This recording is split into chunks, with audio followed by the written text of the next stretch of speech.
Is science fiction really fiction, or is it just the future waiting to happen? Author Frank Herbert says it's a little bit of both. His books, under the Dune title, takes us to a strange planet where life and death is determined by a spice, which is carefully doled out by a leader who is a humanoid in the process of becoming a worm. Now before I ask you about the statement of that, Frank, why is there a tendency for people to chuckle when they hear what I just said, to sneer, to smirk? Well, I think it makes people uncomfortable, the idea that a human being can become something other than a human being, especially something mindless out of the depths.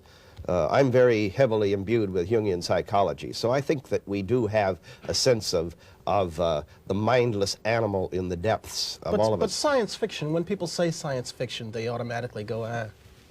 Yeah, but I write science fiction for people who don't read science fiction.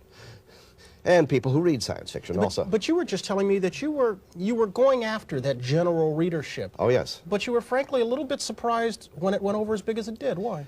Well, I didn't... You don't wait for that. You go on to do another story. And then when it happened big, and I was very surprised by how big it came along. You've said science fiction writing can have a missionary impact. Could you elaborate on that for me a little bit? Well, I think it first has to be entertaining, because if it's not entertaining, nobody's going to read it. I put a pot of message in there with a mess of pottage. What is the message? What is the statement that you're attempting to make here? Don't trust leaders to always be right. I worked to create a leader in this book who would be really an attractive, charismatic person, for all the good reasons, not for any bad reasons. Then power comes to him. He makes decisions. Some of his decisions, made for millions of people, millions upon millions of people, don't work out too well. In a general sense, not in a specific one about Leto and about planet Arrakis, but in a very general sense, do you make this statement because you're disenchanted with the way others are viewing the future or preparing for the future? Well, I think that our society was formed on a distrust for government, and we seem to have lost that distrust of government. I kid around and I say that my favorite president in recent years has been Richard Nixon, because he taught us to distrust government.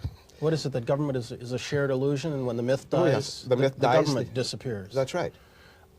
Religion, government, other institutions, do you see them in any way preparing for what Frank Herbert sees as the vision of the future? No, I have a very passionate concern for posterity. Another thing upon which this nation was founded, with a decent concern for posterity.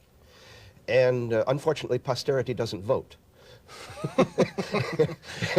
Dune is going to become a Dino De Laurentiis movie. That's right. That Frank Herbert has written the screenplay for. Are we to expect another Star Wars type spectacle? I really am expecting much more of a David Lynch movie.